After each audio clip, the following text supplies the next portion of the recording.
Hey y'all, I'm Allison Asarch from Nashville, Tennessee. Hey, I'm Sean Fraser from the Ritzy Kids. Hunters, this is Johnny from Rail Motor. Hey, it's Shane from Blind Season. Hey, it's Rob Stanier, and you can check out my music on all the streaming platforms. Check out my latest music on all the streaming sites. Check out my debut album on all streaming platforms. Check out our new debut album. Check us out on Spotify and Apple Music. And you're listening to our friends, Braggy and Curly. My favorite bands from Australia. My two favourite podcasters, Braggy and Curly. Braggy and Curly. On the Unfiltered and Undiscovered Podcast. Hey there, everyone. It's episode 104 of the Unfiltered and Undiscovered podcast. And we're sort of flying by the seat of our pants tonight. I don't have a run sheet and we're just going to see how it goes. We've got a special guest with us whose time today is the fifth time he's actually been on the podcast. So we'll have a quick chat to Sean a little bit later on. But first up, let's welcome the two co-hosts from Sydney. We've got Rossi, the celebrity roadie, who's just about to go into a pretty hectic fortnight, I would imagine. Yes. Although coming to the end of the fortnight when this episode goes live. And then we've got Braggy, of course, down there in Adelaide, who's more interested in what sort of wineries are happening up on the hill in the Barossa. How are you, boys? Pretty good, Tony. Pretty Very good. good, very Yourself, good. You're pretty busy coming up, are you? Yeah, me. I've just got that much on at the minute, and I've got a day we fly out tomorrow to go to the UK, so that's real time tomorrow, but almost back when this episode goes live. So looking forward to getting into the UK again. There's actually a band I'll be seeing at Leek in England on the Wednesday night, so I'm looking forward to that, and I might try and have a bit of a chat with them, and who knows? Well, we get them on the podcast. We haven't had anyone from the continent, have we? No. So that'd be interesting. And so far, I guess we've been pretty lucky. We got a lot of good feedback about Sam Demetrius out of Boston, and he's pretty chilled music. And I saw on his TikTok the other day that he's actually written a love song about love instead of lost love. So maybe we had a... Hey. Maybe it's love for pizza? Yeah, no, it wasn't love for pizza. It was love for a girl. But anyway, so, nice. Sam, really good feedback from that particular episode. And on that episode, we actually moved into 21 on the Apple Podcast music interview. Holy shit. How do we do that? So I think that's pretty cool. Now, I still I've scratched my head about stats and charts. I've got a question for Rossi. Rossi, the Mazawak tour is about to kick off, yeah? Or it has? Yep. Have you got, I want to know about the amps. Have you got the 6L6s and the 12AX7s all, spare? And Okay. EL86s. We've got a EL86s. hand-wired... EL80, I've got a hand-wired Vox AC30 head. Wow. And a couple of our Neko got a 210 cabinet from a fabulous mate of ours, Paul Reeve in Sydney, who's a tech who's supplied us with the most appropriate vintage gear. Now, it made it through rehearsal today and was not blown up. Whoa! So we can only assume the equipment is Mazawak proof. I just wanted to But I did get follow up I got on a phone call today saying, so Russie, do you know where you can find some bottles, some valves, just in case? I'm like, oh, here we go.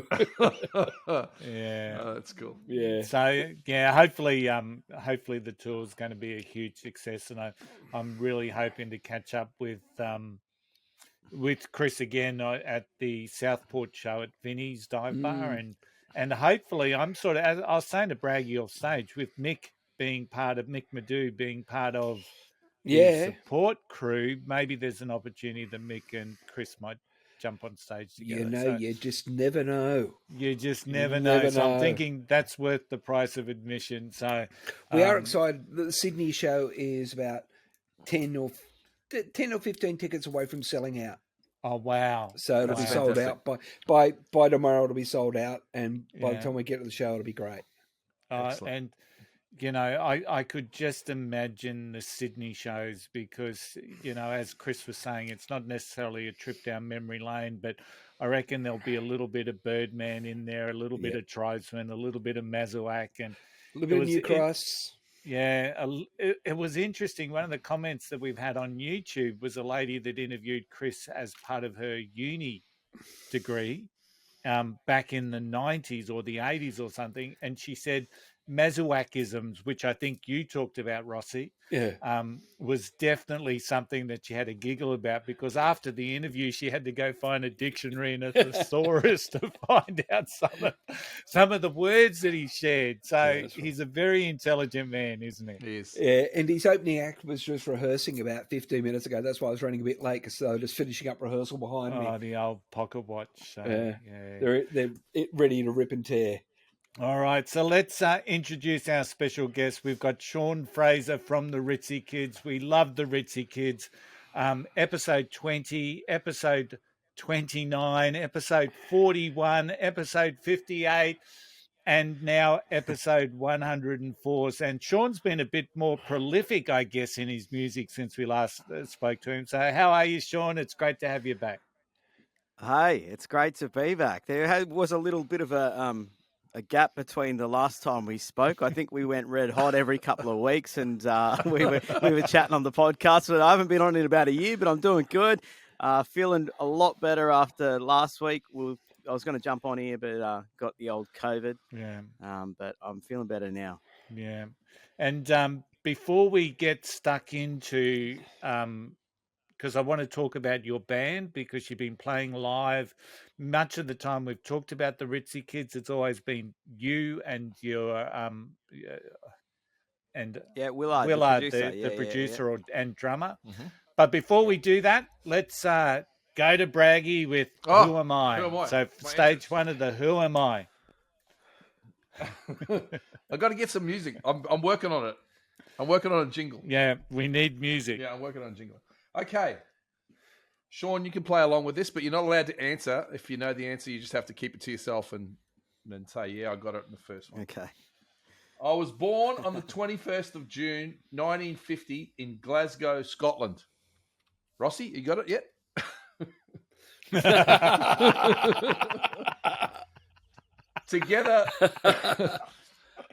Together with my parents, two sisters and brother, we emigrated to Australia on board the SS Canberra, arriving in Sydney, Shawnee, on Australia Day 1962, when I was aged 11. My family lived at the East Hills Hostel before moving to Liverpool. I attended school at Hammondville Public School, Liverpool Boys High School, and Westfield Sports High. After finishing school, I started an apprenticeship as a sheet metal worker. My first involvement in music began in late 1967 when I formed the band Elm Tree with schoolmates. That's section one.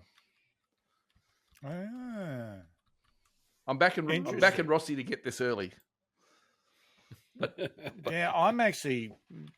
Yeah, I'm just trying to map through the timelines as we speak, and I've got a bit of an idea on this one as well, Braggy. Very early in the piece, right? So there we go. There's this fine British tradition of people coming out as 10-pound poms, isn't there? Yeah. Isn't there? Yeah. So it's one of those. And they're all in the same gang, aren't they? They're all in the same gang. They're all at the same time. Yeah. Okay. All right, Sean. So last time we spoke, you were getting the band together. You were starting to look at some of those early gigs that you were doing. How's the live stuff working for you? Yeah, the gigs have been really good. We started gigging in September, was the very first gig for the Ritzy Kids, and we booked a show at the Bridge Hotel in Balmain, which is sort of a place I love playing. It's like sort of the home of rock and roll in Sydney, among a few other venues. But yeah, we booked it and put the show on ourselves, and we had a good little turnout there. It was a sensational night, and from there we've had a few gigs since then. I mean, we've only had a handful, but it's been good. It's been we feel like the reception's been nice, and we're starting to putt along pretty well. Excellent. So who's in the band? Walk me through some of the members. So, and they also feature on the songs now as well. Andrew is the lead guitarist and backing vocalist. Andrew Renfrew, he also played in my solo project back in the day. We've been playing together for close to 10 years. Jared, who's also was in my solo project back in the day, he plays the bass. And Scotty McGee's on the drums. So Scotty, we both went to school together in the same year and always dreamed of playing in a band together. So it's really, really cool to have these guys in. We're having a fun time. And you just gigging. It's just around Sydney. The gigs at the moment. Are you thinking of doing? I guess it's hard for you with your job, but are you thinking of doing a tour, or you got that in? Yeah, we'd love to. So we're looking at releasing an EP next month, and I mean that's as of talking to you now. We finished it. It's just getting mixed and mastered at the moment. So once that's done, once that's released, we'll probably see Sydney. See if we can get up to Newcastle, potentially Melbourne would be fun, but whether we can pull a crowd there, it's not easy. Yeah. What part of Sydney are you guys based in? Well, we're actually north of Sydney on the Central Coast. Andrew's in Sydney. I did live in Sydney as of not too long ago, but the three of us out of the four are on the Central Coast, and we're sort of scattered throughout the coast. But yeah, that's where we are. Got to get yourself down to the Lincoln Pin, I reckon. Oh yeah. I'm not far from the Lincoln Pin. So Lincoln Pin's just down the hill from where I am, and the bass player Jared, he's there every Saturday night. Oh really? I'm up. Yeah, he loves it. I'm up there Sunday afternoon, actually. Oh, okay. Yeah, you'll probably see Jared there. Okay. He basically looks after the joint. It's a great place. It's a great gig, and to have it in Woy Woy on like the Central Coast, it's like a beacon of independent music up there. Lots of local bands play there. There's so many local bands on the Central Coast. It's astounding. Yeah, and bands on the Central Coast and people and punters have been dying for a place like this. You go to the pubs and clubs and you get your cover bands and stuff, and there's nothing wrong with that. The Bayview. But it's just up the road actually, yeah. And but it's always good to go and see and support original music, and to have a venue like Lincoln Pin, who are the owners there, they love it, they live and breathe it, and they get right behind it, and so do locals too. So it's nice to have a venue like that. Yeah. Having Mazawak there on the Sunday session would just be an amazing experience, just quietly. Yeah, and Hoodie from the Johnnies is opening for him. Oh yeah. So there won't be a dry glass in the house. Yeah, and it was interesting, that conversation. Chris thought that whole episode, that whole reputation of the Johnnies being a drinking band was probably a little bit manufactured, but no. No, it's not. I'm still seeing it. I still work with the Johnnies now, and man, I just go, come on, fellas, really? Yeah, but no, they love it. That's what they do. They're good blokes, but Hoodie lives up there as well. Graham Hood, he lives up there. Okay, yeah, he lives up on the Central Coast. Yeah, he does, and he's always he's probably a good mate of Jared's, no doubt. Yeah, probably after. 2 bass players. I'm going to tell Hoodie to look out for him. He'll find him. That's he'll dangerous. find him. That's dangerous. 2 bass players, always dangerous. So does it feel like you've got a band now, Sean? Is that so? You've sort of evolved, haven't you?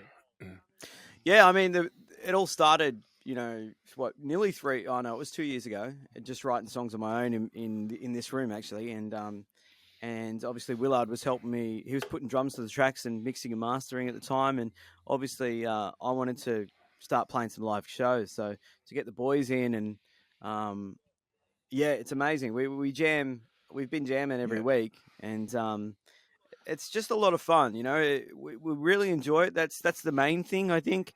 But we're playing originals music, and we're enjoying the music that we're doing, and it's heaps of fun. It's just, I mean, you guys know, it's just good. Yes. Nothing better than playing in a band. It's the best thing. Especially you can do. your own stuff. It's just so fun. Yeah. So songwriting wise, Sean, what have we been doing since episode 50, whatever it was? 54. 58. Yeah. 58. heaps of songs written then. Obviously released a few singles, but this EP coming up, we've got about 7 songs on the EP. 3 of those are the singles. But yeah, writing a lot of songs. I'm always demoing. I got the beauty of my job. I get home quite early, and I have no disruptions. So I get stuck in. I make sure that I get in here and do at least an hour or two. It's just like someone might go to the gym for an hour or two, but I jump in and I start writing songs, and I write a lot of shit. Yes. But I just make sure that I just keep writing, just to to make sure that I'm really sharpening that sort of tool or whatever. It's funny to think, actually, I've been doing it for nearly 20 years now. You'd think you get over it, but you don't. Another mate of mine who's a songwriter, he said that he just records everything and he does it on his phone. It doesn't matter what it is. Mm-hmm. And when he's working on other pieces, he goes back and he goes through his archives. He goes, that's the bit I need. And he says it's like ripping himself off. Yeah, That's it. Yeah, that's so it's so But, true. but it's interesting what you say, Sean. You actually have to do that. It's like if you're a novelist, they say you got to sit down at the typewriter. Whether anything comes out or not doesn't matter. Yeah. Sit down and think about it for 2 hours. If you get nothing, you get nothing. But you got to, it's discipline. You're right, Rossi. It's like anything. You can't. Do you find it cathartic as well, Sean? Yeah, I mean, I have my good days and I have my bad As days. we all do. Your own songwriting is your own therapy, right? Yeah, that's right. And it's nice to be able to, if you have a crap day and you come in here and you start writing about your day, you sort of, in a way, you release it. Don't you? It makes you feel good. And then you might be having a really good day and you're like, oh, well, I've got to go in there and put in my hours. And you come in and you start playing and you're like, that's rubbish. I'm the worst songwriter of all time. So then you go down then. Oh, that's hilarious. But look, it's the same thing with gigs, right? And you guys would know this, is that you'll go and you'll play a gig and you'll go, I am a god, we are fantastic. You play and the audience just goes, huh?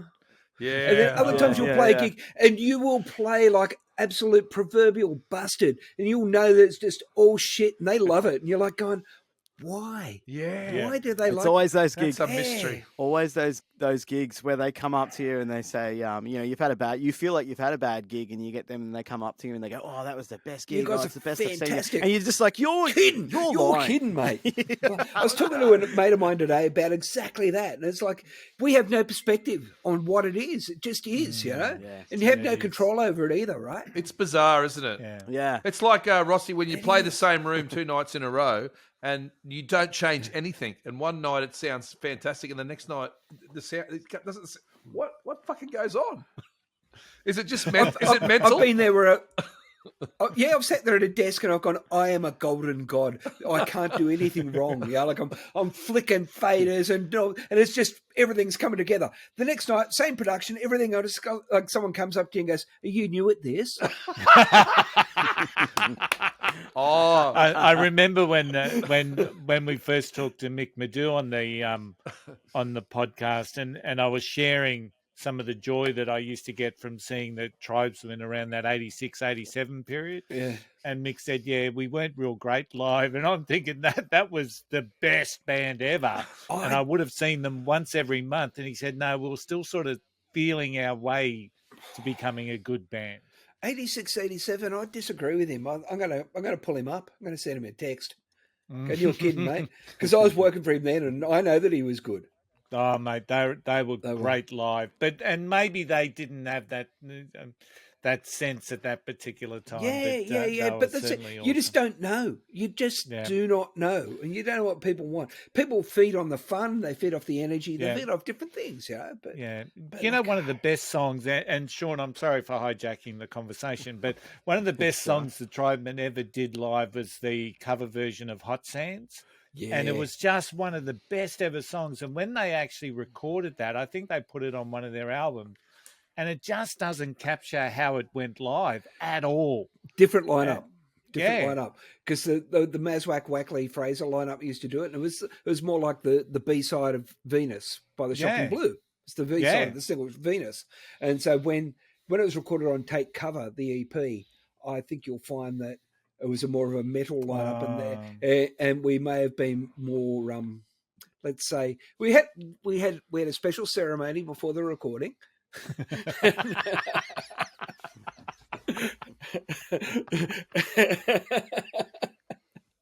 Those traditional smoking ceremonies, they're just always the case.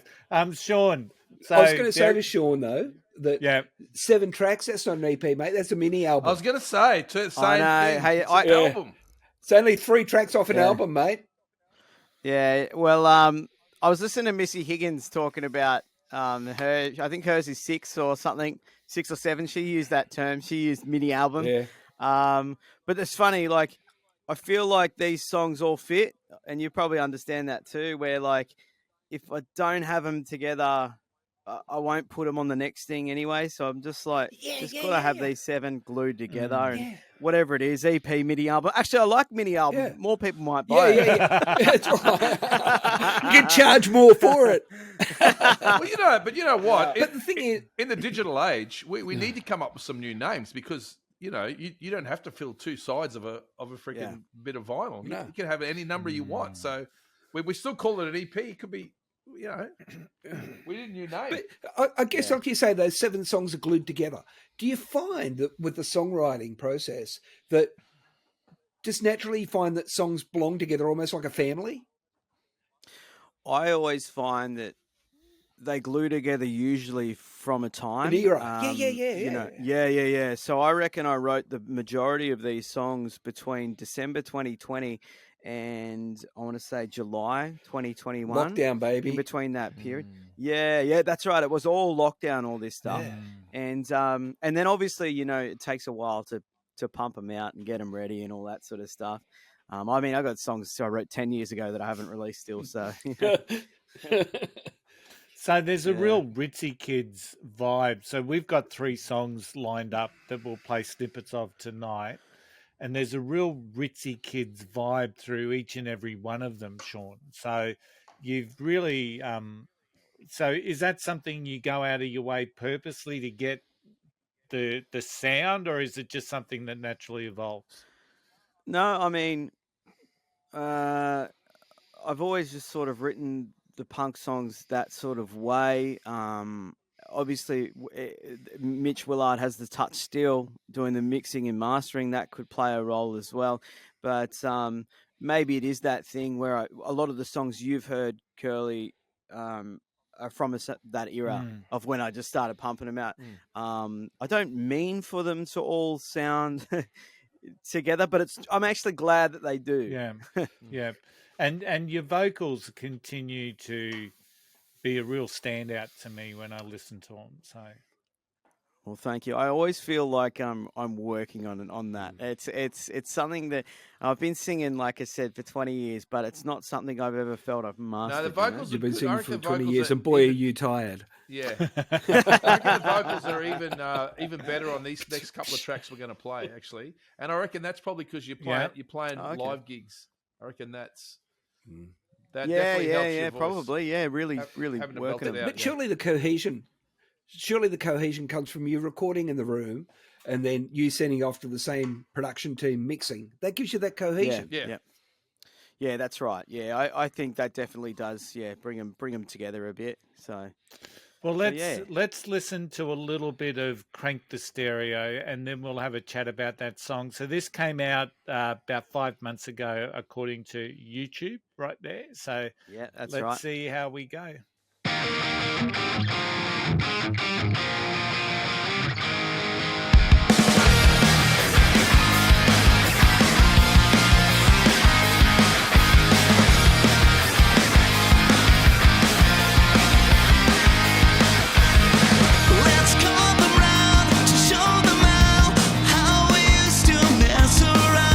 Beneath the lights, those winter nights, we brave the cold and head in town. We set the mood with all the tunes in a crowd.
a party theme. Not everyone here will agree. So break the ice, avoid a fight. We'll chase the best years of our lives. My ears still ringing from the years we played. Swimming lights out now. Crank the stereo. Spin the vinyl round. Sing the songs we know.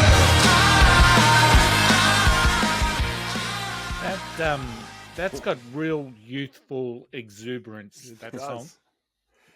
It's very close to my wheelhouse, mate. Nice stuff. You're saying you're working on your vocals. You're kidding. That's great. That's what I said. That's great. Well, thank you very much. Yeah, it's a real, like you said, youthful sort of poppy, sort of in your face sort of song. There's no real lull in that one. I think it's just all very much just sound, just hitting in the face kind of thing. Yeah. The BVs are great. All those harmonies and Yeah, power harmonies pop are good. stuff. Just like, give me more power pop. I'll listen to it all day. It's great, mate. Really good. Yeah, we love that. We love the power Yeah. pop. Yeah. I live it. It always It's got a real summer vibe Yeah. to it too, Sean. Yeah. Real summer. Like that's Yeah. a school holiday song. Yeah. That's funny that you said that because it was released on the 2nd of December, and when we listened to it, we were like, that has to be the first one in summer. Because we said the same thing. We said, it sounds a bit summery, so why don't we just kick things off with that? It's also the first song with all the boys on it. Is that So, right? Okay. Yeah. That's great, man. Yeah. It sounds great. Now, It's a tell really me, good Curly, does recording. it make Yeah. you want to go and have a beer on a Sunday afternoon? Oh, mate, there is so many songs that make me want to have a beer on a Sunday afternoon. As long as I don't have to watch the Dragons play, I'm going to be happy any Sunday afternoon. But yeah, that's just a cracker. Now, Braggy's trying to say something. No, it's all right. I'm so- just going to say it definitely has the Central Coast vibe to it, that song. Don't you reckon? Oh, well, that's good. You represent. Yeah. Yeah.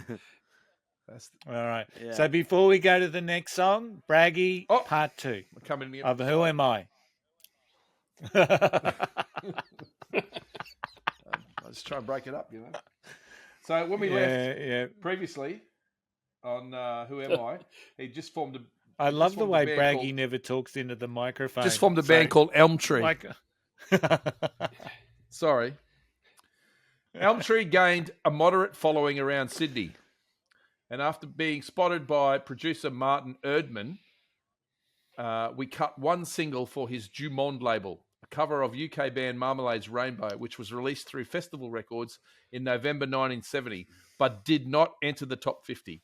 In mid-71, we entered the New South Wales... You're going to love this, Rossi. We entered the New South Wales heats Hoadley's of... Battle of the Bands. Hoadley's Battle of the Bands. It's Battle of the Bands. And got as far as the Sydney finals, but we didn't make it through to the national final, and so never managed to break out of the Sydney suburban dance circuit. However, my major break did occur at an Elm Tree performance when producer Simon Napier Bell heard us in a pub in Newcastle in 1971. Imagine what that would have been like. 71 in Newcastle. Oh. He persuaded me to sign as a solo artist to Albert Productions, a company that had produced Australia's top 1960s group, the Easy Beats. My first single, co-written by George Young and Harry Vander, peaked at number 16 in the Australian singles charts in early 72. At this point, my manager Dale Miles secured me a role in Harry M. Miller's original Australian production of the Andrew Jesus Lloyd Christ Webber's Superstar. Jesus Christ Superstar. The cast featured leading pop rock artists John English, Doug Parkinson, Stevie Wright, and Marsha Hines. I remained with the production until it closed in 1974. Rossi, you got it? Oh, yeah. Okay. I think Sean's got it too. Sean's got Yeah, it? I Okay. think so, yeah. Curly. I've got no idea. Okay, you have to wait till the The, last the one. person that I thought it might have been I said it. isn't. I'm. Okay. Can I say I'm dodging a message and a call from his lighting guy right now. Okay. Truly. Yeah. There you go. All right. So, Sean, talk about Hollywood Famous. That was the next one along.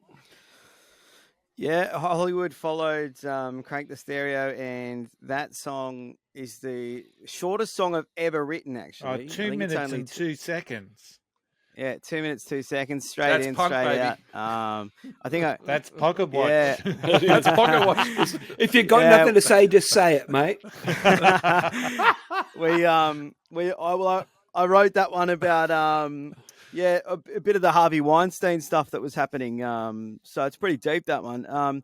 But I really like Hollywood. There's something about Hollywood that I really enjoy. I think probably because it's short. I don't know. When you play it live, it's like, oh, that one's done.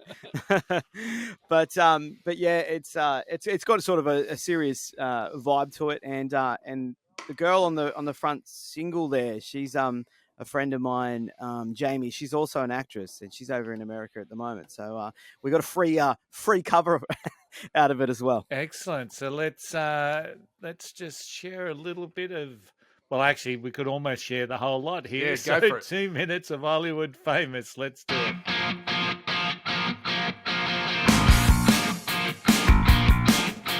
Great bass sound. She can see the sign that used to glitter once upon a time, and now it brings a misery inside. It's an icon above a city known as paradise. The boulevard, a place to hang if you're a superstar. Some up and coming kind of la-di-da. What a goddamn shame if your name isn't on the Walk of Fame. Famous, she's Hollywood famous. She's terrified, but it's not tonight. Creepy guys, dressed in suits and ties, practicing alibis. When the carpet ends, they'll go on seeing anything inside. Famous, she's Hollywood famous.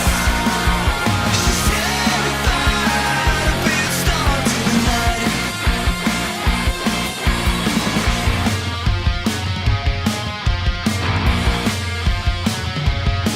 Do you mind if I could just say tonight, I wouldn't make a sound, alright.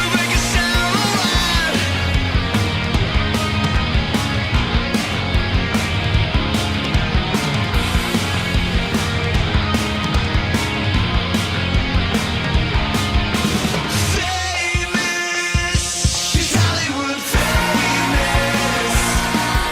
She's terrified of being starred tonight. Yeah, I fucking love that one.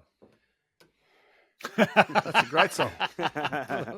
Yeah, don't hold back, Bragg. You don't hold back. There's a lot going on in that one. Turn up the guitars and we've got Bullet for My Valentine, I reckon. Oh, yeah. Yeah. But the harmonies, man, again, the vocals are just so Yeah. layered and structured and beautiful, man. They're great. Yeah. Really good stuff. That's a Thank good you. little song. That's a good little song, I Sean. don't know how to. Yeah, well, like I said, 2 minutes in and out, and I don't think I could have added anything else. And I think the boys were the same though. Like I think there was a point where we were like, maybe do we do a double chorus at the end, and the boys were like, nah, we just leave it how it is. Yeah. Yeah, In the the drum rolls and the bass in that is really quite prominent as well. Yeah. Yeah, I think they sit in nice and tight with each other. Those two, Jared and Scotty, there they work together pretty well. In the modern age, people's attention spans are so short anyway. 2 minute songs are becoming more and more common, I've got to say. Yeah, 2 minutes and 2. That's an opus for Pocket Watch. 2 minutes and 2. It is. That'll be the length of their Bohemian Rhapsody. Yeah.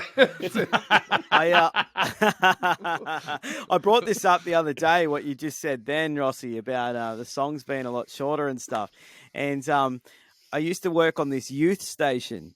And on the right of me, so I'd have my microphone in front of me where I'd be reading the news, and on the right, I'd be able to see the song lists and the songs coming up. And every single song on that station was under 2 minutes 30. Yeah. Well, I couldn't believe it. Oh, you know who else did that? The Beatles. Yeah, that's Yeah, true. yeah. Yeah. There's method to it. Yeah, there is. no time to go. Those short songs. No time to go for a piss if you're a DJ. Huh? I mean, in That's- the old that's days. In the old days. Only play back to back. That's it. That's awesome. I like it. So then the latest one that's come out is Dark Blue Sky, correct? Yeah, Dark Blue Sky is definitely a song for the times.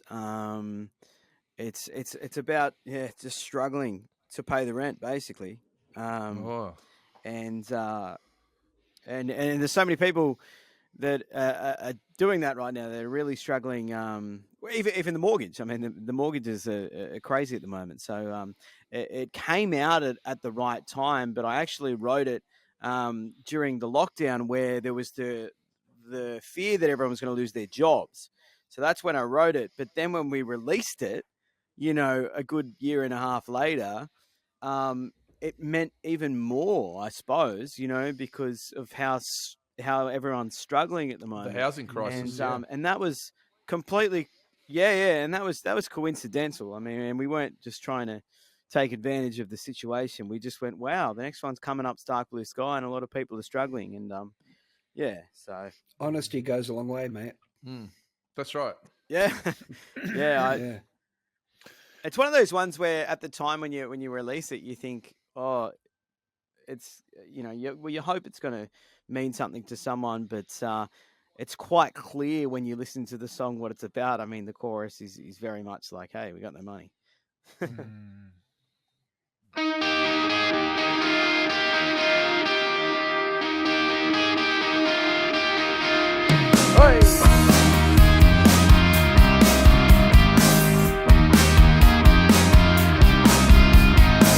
I know you're always scared, you fear you're running blind. I know it's hard to sleep with your racing mind. You stay up late and you stare into the dark blue sky, into the dark blue sky.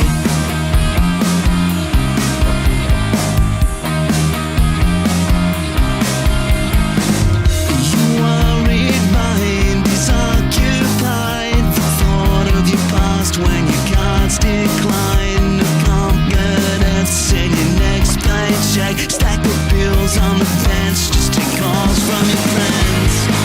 And we pay the rent with our last few cents on time. We'll get through this, though we're both in debt, we smile.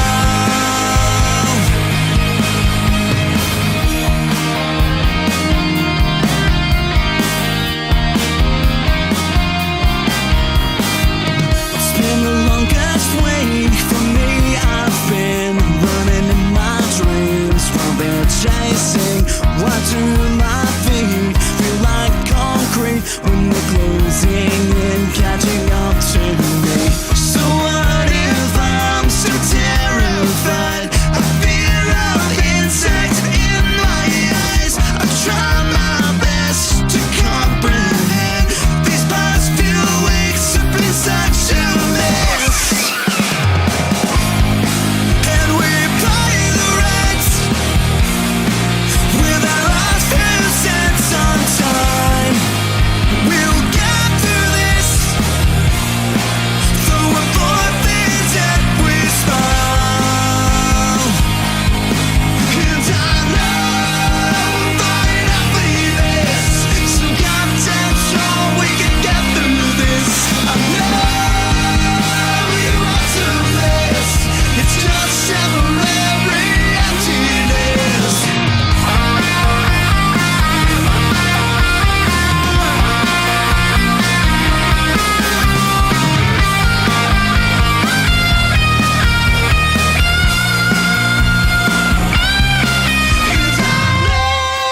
And we pay the rent with our last few cents on time. And we'll get through this, though we're both in debt, we smile.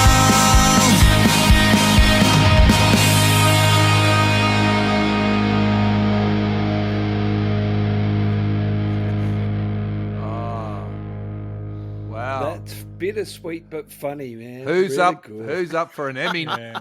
Who's up for a Grammy nomination? So Emmy for- nomination for everyone that's For everyone that's listening on the audio platforms, follow the link that you'll see in the show notes to that film clip, because that's Sean Fraser, Emmy Award winning Oh, man. Give him a performance. golden statue. First time I've ever acted. Oh, yeah. Could be Yeah. the last. Yeah, and he can't sing either, right? Oh, yeah. Here we go. We want more And clips. I like the Gretsch your guitar player's got. Like your guitar player's Gretsch. Oh yeah, it's beautiful, It's isn't nice, it? yeah. Andrew's one of those guitar guys, you know. Like I love a guitar. You'll know, Rossi, but he loves a guitar. He's probably got 15 of them, you know. Oh. And he always turns up to jam band practice with a different guitar, and I'm like, did you buy a new guitar? And sometimes he's like, no, it's the one I turned up with 2 months ago. I'm like, every week is a different guitar, but he loves them, and they're beautiful. I tell my wife the same thing.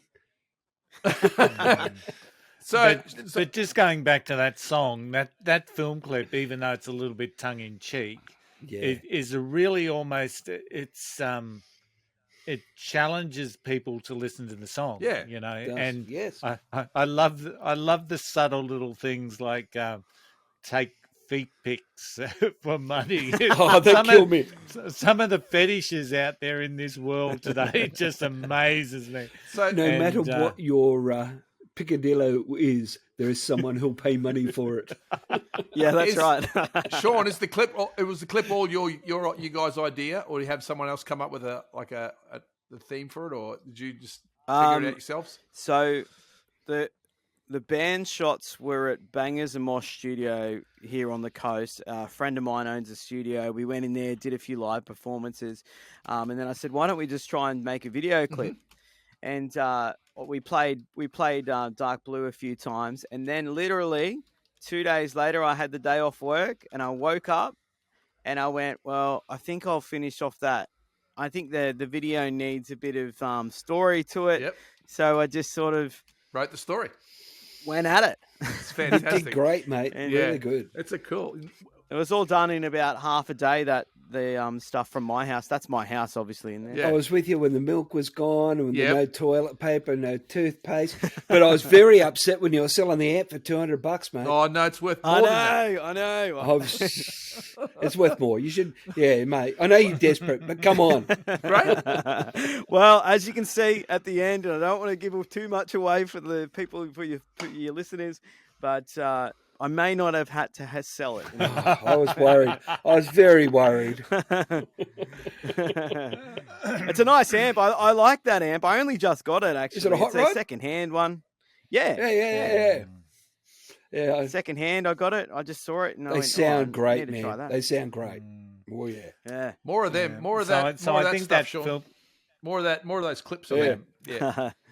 But the pop stuff, it's the Thank you. pop vocal. There's great pop vocal, mate.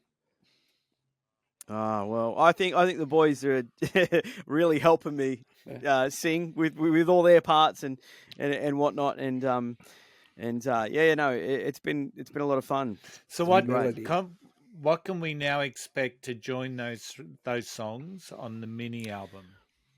Yeah, so there's 4 more to come. They're done.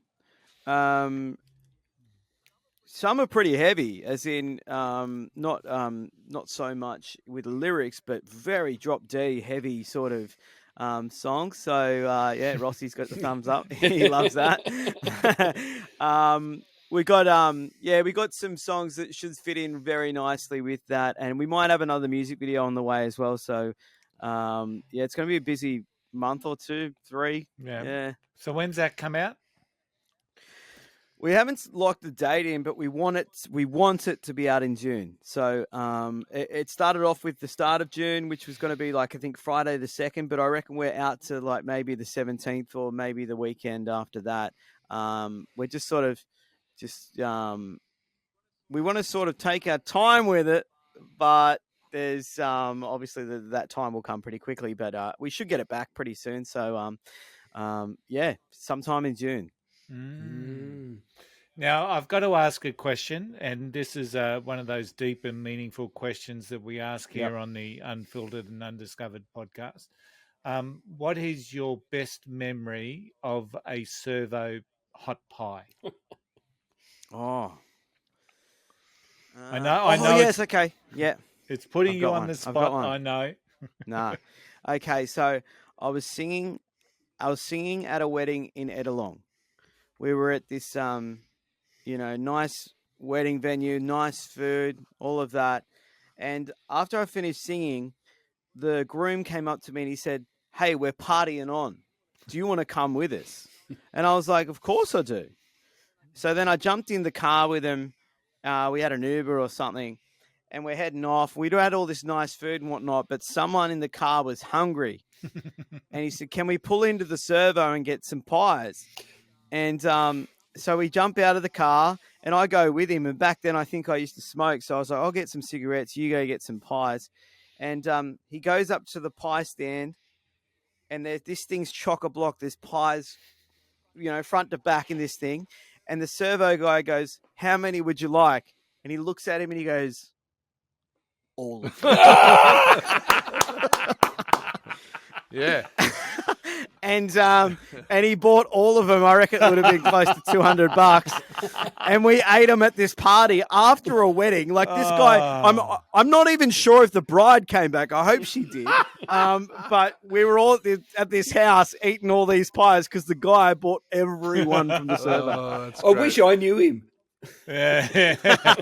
So, Braggy, I hope you made notes of that story so that it's part of the lyrics. Okay. And Sean, you've just contributed to the community song that we're doing, all about beautiful servo pies. So, thank you for that story, and I'm sure that we'll get that in there somewhere. Part 3, Braggy. Part 3 of Who Am I? All right. Ooh. In February 1975, I released a song about the fleeting nature of pop stardom, which drew on Vander and Young's own experiences as former teen idols. I'm only really reading this to Curly now, aren't I? The single shot into the national charts in April and gave me my first top 10 hit, reaching number 8 on the Australian singles charts. The single sold strongly in the United States, where it reached number 44 on the Cashbox Top 100 in February 76. One of the key factors in the Australian success was the film clip made to promote it. It enabled the song to be given heavy exposure on Countdown, which had just switched to its new 1-hour Sunday evening format following the official start of colour TV. My debut performance on Countdown had me miming while dressed in a sailor suit, surrounded by an audience of screaming teenage girls. I was dragged off the stage 3 times. My biggest hit came in 78 with another Vander and Young classic that peaked at number 3 on the Oz Music charts and again, incredibly, reached number 3 on the same charts 12 years later after it was featured in the soundtrack of the Australian comedy film Strictly Ballroom. In 2022, I released my first new song in 15 years and performed nationally on my anniversary tour, 50 Years Young.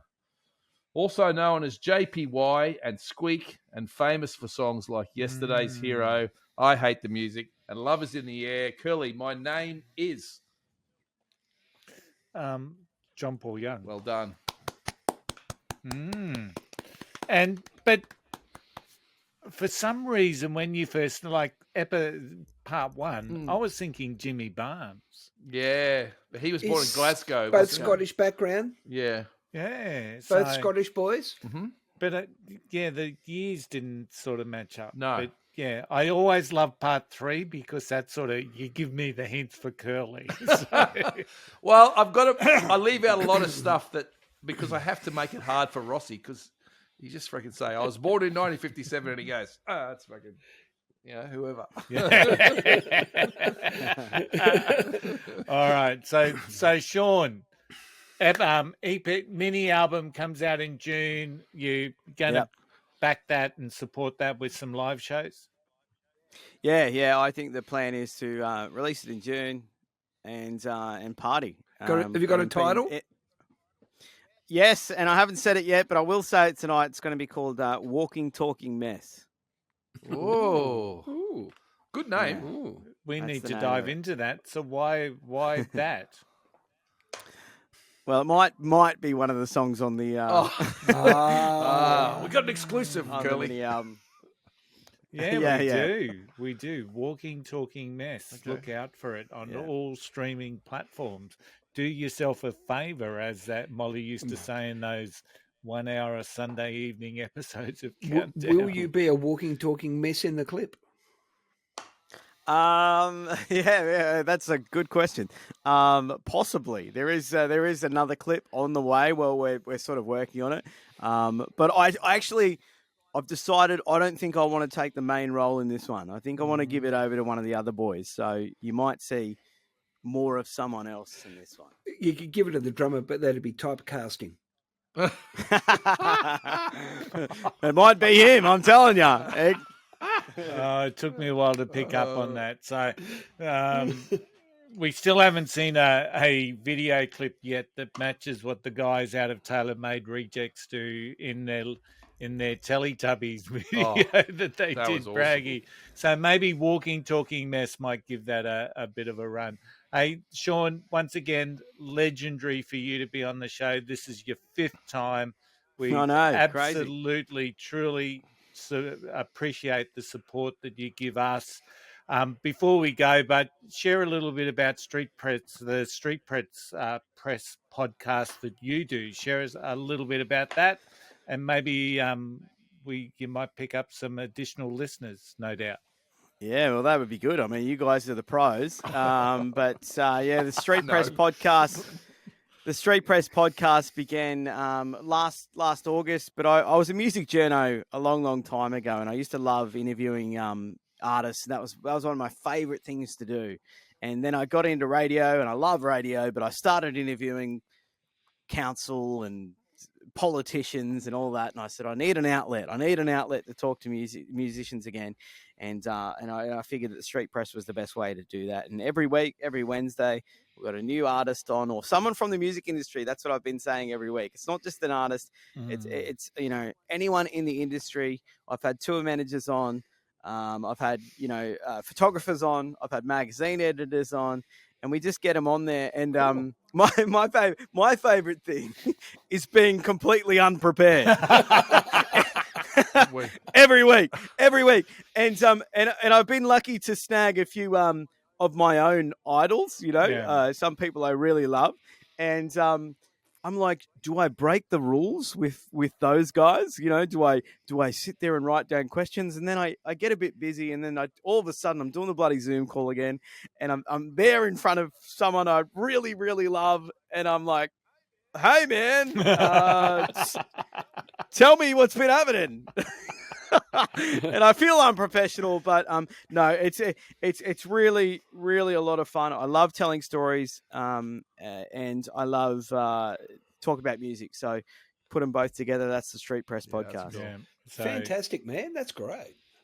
So check it out if you haven't already, because there's some big names on there, so it's quite an impressive lineup that Sean's put together on that particular podcast. So, Braggy, any final words before I start the wind down? I just want to hear more about how Rossi goes in the next couple of weeks. I'm really interested to see the pressure he's under. I feel it. And good luck to you. You're going to England, Curly, but you're not running a marathon this time. No, I've got a family wedding to attend to, but we're spending 9 days in this little town near Manchester called Leek, and it's a beautiful little village, and there is some live music there, so I'm hoping to get out and catch one of the local bands, and who knows, I might have a chat with them and see what we can arrange, just like we did with Sam. So we'll see what happens, but yeah, I'm looking forward to it. No running this time. It's probably warm English beers, and I'm not a big fan of that, but yeah, looking forward to it. So Being from Rossi, Manchester, we might need subtitles. Yeah. Oh, yes, possibly. So I've mapped out a running track so Sharon and I can keep running while we're over there. But Yeah, because we've got the Gold Coast Marathon when we get back, so that'll be interesting. So Rossi, any final words?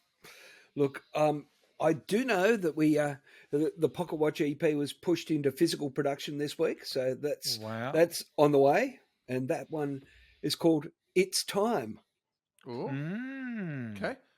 Yeah, and going to shoot a clip in the next coming weeks, and they're lining up pressing a vinyl. No, they're doing CDs, physical CDs, because they're kind of retro kids. Wow. It's a world generation where retro is CD, isn't it? It's a strange world. Yeah, absolutely. That's cool. That's cool. So Sean, once again, thank you so much for popping in and visiting us. It's always a pleasure. So for everyone listening, the links to those songs will be in the show notes. The links to the Ritzy Kids Spotify will be in the show notes. So please follow. You'll find out first when that new mini album will come out. Of course, if you've enjoyed this episode, please share it with someone else that you think would enjoy it. That would always be good. Leave a review, subscribe wherever you're listening to it. We're on YouTube, Facebook, TikTok. We've got a website, unfilteredandundiscovered.com.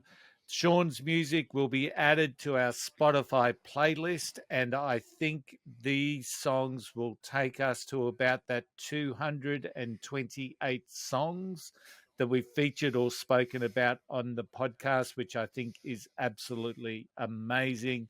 As always, there are lyrics from the playlist, and this is from one of my favorite bands, Just a Girl in My Dreams. She brings me bones and flowers. Just a girl in my dreams. I sleepwalk with her for hours. Thanks so much for listening or watching. Thanks again to Sean. Thanks, guys. We will see you all again next time. Bye. Thanks, guys.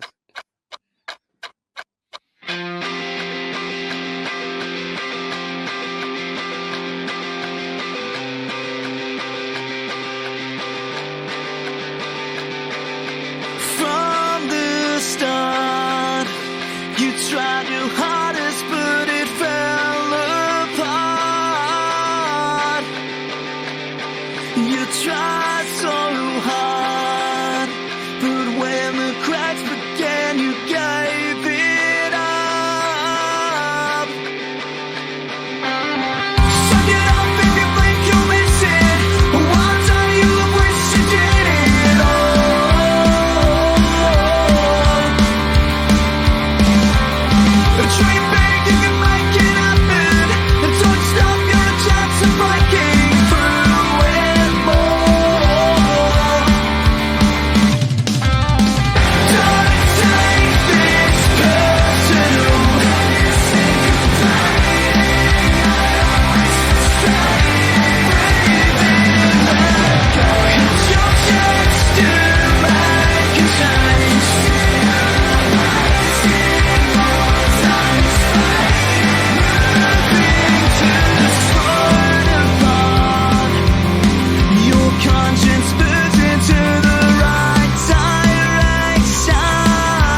Hey y'all, I'm Allison Asarch from Nashville, Tennessee. Hey, I'm Sean Fraser from the Ritzy Kids. Hunters, this is Johnny from Rail Motor. Hey, it's Shane from Blind Season. Hey, it's Rob Stanier, and you can check out my music on all the streaming platforms. Check out my latest music on all the streaming sites. Check out my debut album on all streaming platforms. Check out our new debut album. Check us out on Spotify and Apple Music. And you're listening to our friends, Braggy and Curly. My favorite fans from Australia. My two favourite podcasters, Braggy and Curly. Braggy and Curly On the Unfiltered and Undiscovered Podcast.